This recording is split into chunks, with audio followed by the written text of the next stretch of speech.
and welcome to Americans Learn. My name is Lauren, and today I'm going to be looking at a video from the channel Debunked. This is how to survive falling from a plane without a parachute. And the reason I'm doing this is because I recently watched a video that was talking about how cats are OP, and how they like spread out and how they survive these really long falls. And I was like, well, maybe that's how you do it. And everyone told me in the comments that I'm a fool and an idiot. So I am going to learn how to actually survive falling from a plane without a parachute, cause I don't want to be a fool and an idiot. So I hope that you come along on this learning journey with me.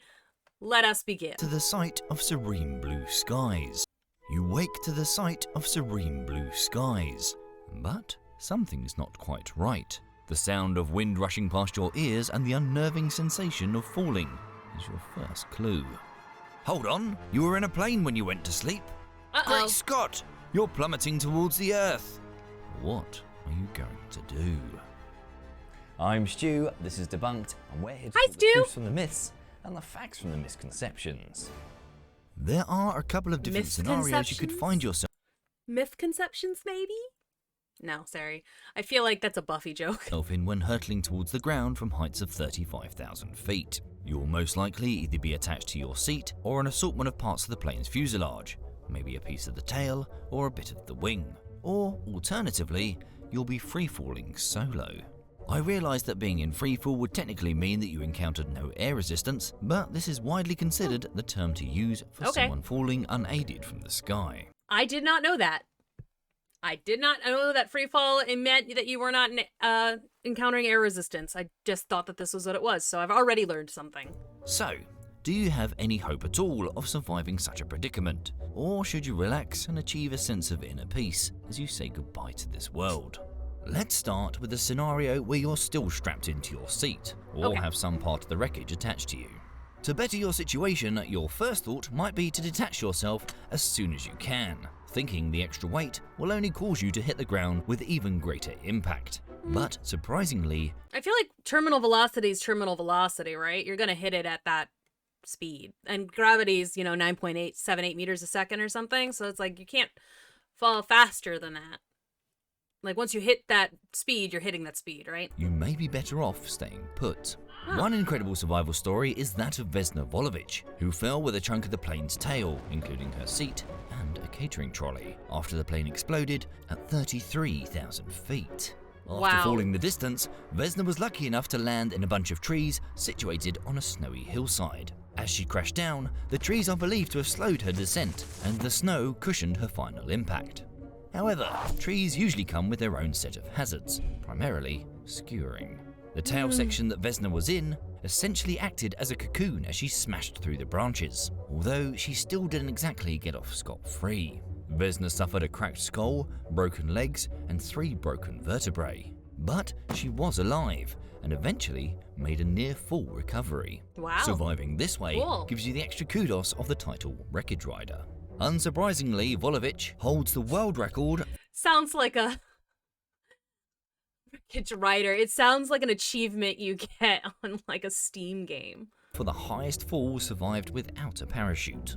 Okay. Whether you find yourself in free fall or attached to part of the falling fuselage, the thing you'll want to establish is your terminal velocity, which is the top speed you'll be at when you hit Earth. The two forces acting on you are air resistance, or drag, and gravity. As you fall, atmospheric molecules will collide with you in the opposite direction of your descent. This creates resistance to your free fall, called drag. The faster you fall, the more drag you create, and this eventually slows your acceleration all the way down to 0. At this point, you have achieved your terminal velocity and will not fall any faster. The factors that will affect your terminal velocity are your weight, your size, and your orientation. When attached to wreckage, you'll need to factor in its bulk as well. Oh, good. If you were in freefall without any debris, the truth is it wouldn't matter whether you were falling from 5,000 feet or 35,000 feet, because it's estimated that the average human body will reach 99% of its terminal velocity after falling 1,880 feet, which should take you between 13 and 14 seconds. Oh, great. Wonderful. This will give you a whopping top speed of around 124 miles per hour. Oh my God. But this depends heavily on your body falling flat. If you were in, say, a nosedive, you could hit speeds of between 260 and 270 miles per hour. Which is why in like movies or whatever, you've got someone is like diving down to try and save somebody, even if they fall, even if they jump after, they can sometimes catch them, right? Because they've, you know, streamlined themselves as much as possible while the other person is probably flailing. Per hour. Alternatively, what speed would you be falling if you were still attached to part of the plane as you... Also, I guess for that, like you would have to go within the first couple of seconds, because if you're gonna reach terminal velocity at 13 seconds, you would like someone else would have to jump almost immediately to make that work. Plummeted towards the Earth. Well, this will obviously differ dramatically depending on the amount of wreckage you're attached to, its weight, and its surface area. If we use the size of an average car as a point of reference, then according to theoretical physicist Matthew Kleben, you would hit a terminal velocity of between 200 and 300 miles per hour. I like this guy just like, you're in a car falling out of the sky. How does this happen? Unless you're in a Fast and Furious movie, in which case it's very obvious how it happens. So it's your call whether you want to take advantage of the cocoon of the wreckage, despite the fact that you may hit the ground at a higher speed. There will be some viewers wondering whether you should unclasp your seatbelt and try jumping off of your wreckage in an attempt to counter your speed. If you are wondering this, then I'm guessing you haven't seen this video. That will explain why you shouldn't I bother haven't, spending your but... precious seconds attempting such a stunt. Anyway, statistically speaking, thanks to the likes of Volovich, you are actually more likely to survive as a wreckage rider. This accounts for nearly 2/3 of the survival tally over those who survived an unaided freefall. Good to know. know. So it may be worth staying put. But that doesn't mean if you find yourself going solo that you're resigned to certain death. Since the dawn of aviation, there have been a surprising amount of freefall survivors. But we'll get onto them shortly, because before you've had a chance to make any actual decisions, you'll pass out. The oxygen at 35,000 feet is so thin that hypoxia sets in and you'll be unconscious for a mile or so as you tumble uncontrollably towards the Earth. Oh, wonderful! Another factor to consider at this altitude is the outside temperature. During our investigation, many people have questioned whether you'd freeze to death outside the plane. Well, at 35,000 feet, the average ambient temperature is around -54 degrees Celsius, or -65 degrees Fahrenheit. So it's pretty chilly. Take into account your fall rate, and the wind chill factor would take the temperature down towards -100 degrees C. But you are accelerating towards 125 miles per hour, so you'd fall through this temperature into warmer conditions below fairly quickly. Okay, if you're in free fall with no wreckage to protect you, then you're likely to suffer some frostbite. And I saw a thing, it was like there was a plane that at one point the windshield broke while they were flying, because there was like the inspector missed a screw or something. So when they were flying and the flight attendant goes into the cabin to like give the pilots their coffee or whatever, the windshield like depressurized, and then the captain, both, was like yanked out of the plane, and was like the first mate, it was like holding onto his legs because he's like, the captain's was like out there like flapping around on the wind like a little flag. And they were like, well, they eventually managed to like land the plane. They're like, oh, he's dead, and they pulled him in, and he was alive. He had frostbite and he had like severe wind burn, but he survived. And in the worst case scenario, you could die from thermal shock. But in this scenario, you've been lucky enough to survive, and now you're awake. So, good. Let's set about reducing your falling speed as much as we can. You essentially want to create as much drag as possible. The more surface area you have, the more atmospheric molecules you will collide with, and the slower you will descend. So, spread your arms and legs out in a similar formation to how you envision a skydiver to do so. This is known as the box or arch shape. And it will not only slow you down, but give you a greater dynamic stability, preventing you from tumbling uncontrollably any further. Once you've managed to stabilize your fall, you can attempt the slow fall technique by pushing down on the wind with your arms and legs, flattening out further. Many Okay. skydivers claim to reduce their fall rate by around 10 to 15% after employing techniques like this. Interesting. Okay. Some of you may be wondering whether the clothes you're wearing could help reduce your speed. Well, baggier, heavier clothes with long sleeves and legs can help slow your descent. Good. I always wear kind of clothes like that when I'm on a plane because they are comfortable. Numerous skydiving jumpsuits are specifically designed to provide more drag. With these types of suits, many skydivers claim to be able to reduce their fall rate from around 125 miles per hour or above down to between 100 and Oh, wow. 110 miles per hour, That's a lot. depending on their size. However, most passengers aren't likely to be wearing one of these on your regular scheduled flight. If you were, well, you may as well go the whole 9 yards and swap your hand luggage for a parachute. For most of us, you'll find the average sweatshirt or pair of jeans aren't designed with air resistance in mind, but you could still reduce your speed by around 10%. Okay, With our something. speed decelerated as much as we possibly can, it's now time to decide what to land on. Past survivors have landed on a whole host of different surfaces and lived to tell the tale. The longest unaided fall, i.e. in freefall with no wreckage or safety systems, was survived by Russian airman Ivan Chizov, who bailed from his plane at 22,000 feet as it was shot down in 1942. He lost consciousness and crash-landed on the edge of a ravine covered in 3 foot of snow and Okay. survived with a fractured pelvis and temporary spinal injury. Ow. Being in the middle of World War II, a lot more people were jumping from the sky than usual. So he was shortly Makes followed sense. by US airman Alan McGee, who fell from 20,000 feet. He didn't experience quite such a soft landing.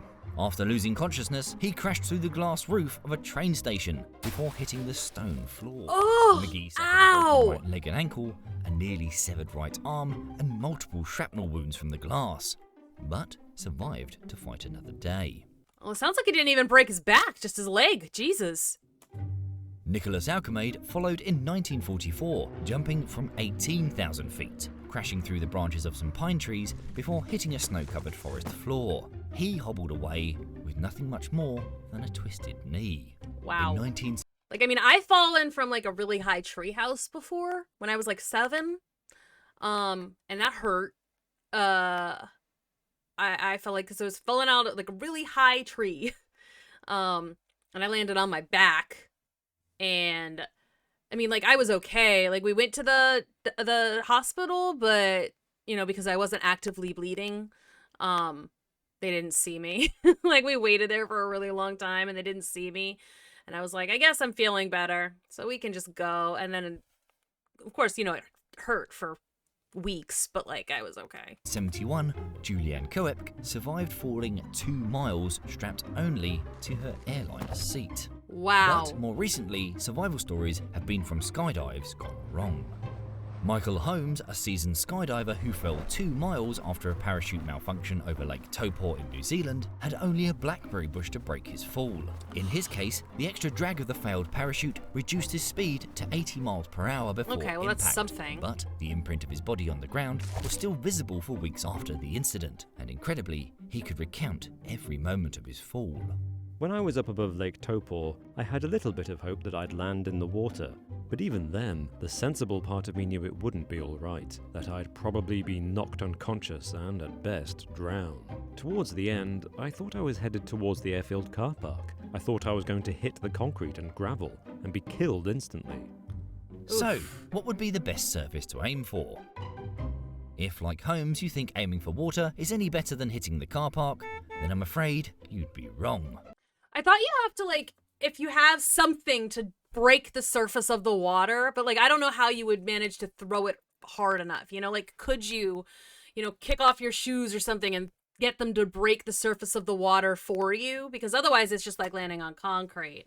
But like, if it's moving around, you might be okay. Water doesn't really compress, so colliding with it at 124 miles per hour would smash your body in the same way as if you hit concrete. If water is the only option, however, then studies about bridge jump survivors indicate that a feet-first entry offers the most Okay. survivable outcome. Your Feet legs first. are likely to be shattered, but you may be able to doggy paddle to safety. Ugh, And ow. tense your butt cheeks closed, because a colonic irrigation blast at this speed is likely to do you internal damage that you won't be paddling away from. Actually, hilariously, in the movie, like the movie with like the rats flushed away, that was that was actually in that. They were falling from really, really high, and the goons, and they were like, all right, keep your legs clenched, feet first, like hold tight, you know. One of them landed in the water and was okay, and the other one landed on the sewer sidewalk or whatever and was less okay, but you know, it's a cartoon kids movie. But that's actually funny that like there's actually a real information in the movie Flushed Away of all things. But if you can, aim for something other than water. Ulf Bjornstig from Umeå University in Sweden, who has co-authored studies on the risks of skydiving, says that a person who has hit terminal velocity will need at least half a meter of give or flexibility in the surface they hit to decelerate their speed enough to avoid fatal injuries. Thick snow, haystacks, bushes and grassy marshlands are your best bet. But even a ploughed field has proved a lifesaver in the past. Oh, okay, good, because most of the time when I'm on a plane, I am going over a lot of farmland.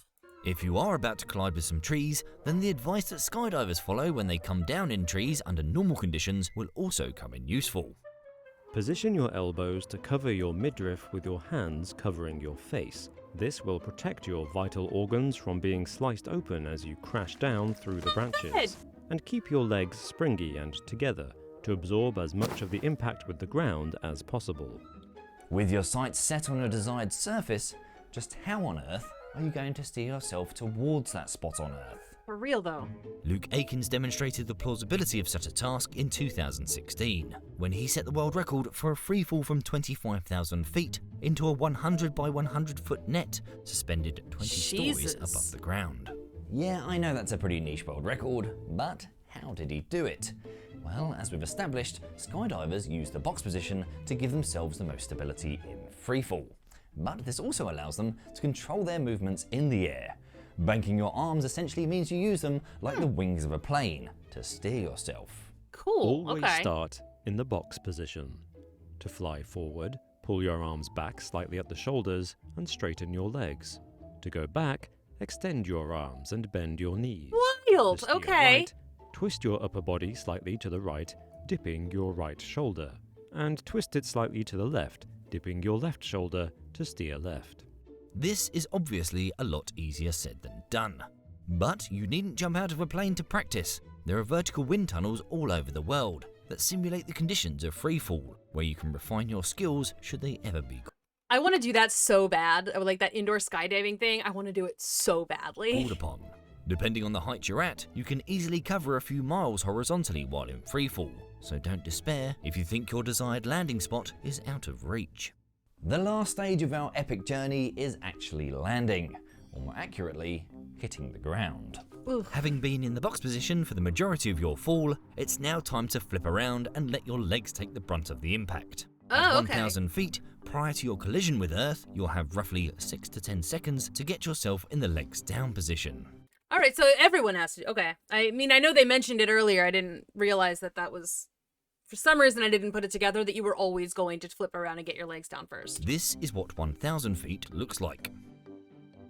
Remember, keep your legs bent and springy and protect your midriff with your elbows and your face with your hands. And finally, if you've successfully managed all of that, then do your best to roll to the side on impact. This is suggested to offer protection to the aorta, the body's largest Oh, artery. good. Most people who fall from a height die because they fracture their spine near the top and so transect the aorta, which carries blood out of the heart. As a side note, statistically, you are most likely All right, so then the movie wasn't entirely accurate because they said to keep your legs. I mean, they were aiming for the water though. So when you're aiming for the water, you want your legs to stay straight. If you're not aiming for water, then you want your legs to be springy. Okay, so the movie was right. I just really want this movie to be correct for some reason. to survive a fall from the cruising altitude of an airliner if you are a child. Why?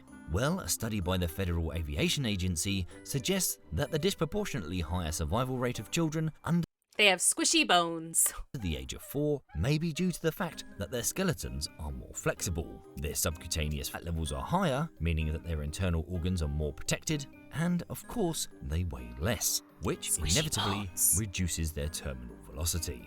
But if you're over the age of 4, which I imagine most of you are, then don't forget to take your newly acquired knowledge with you on your next flight, because you just don't know when you might need to call upon it. Lord. If you would like to work out your terminal velocity and find out what the highest survivable fall into water is, then visit our sponsors over at brilliant.org See, I don't want to do that because that sounds like it involves math. /debunked, where you can sign up for a free account. Brilliant is an incredible resource of science-based problem-solving tasks, puzzles, and quizzes that will put your grey matter through its paces. Brilliant is offering the first 200 subscribers a 20% discount to access their premium content too. The support of partners like Brilliant enable us to keep making videos, so please head on over and check them out. Thanks for watching, and we'll see you next time.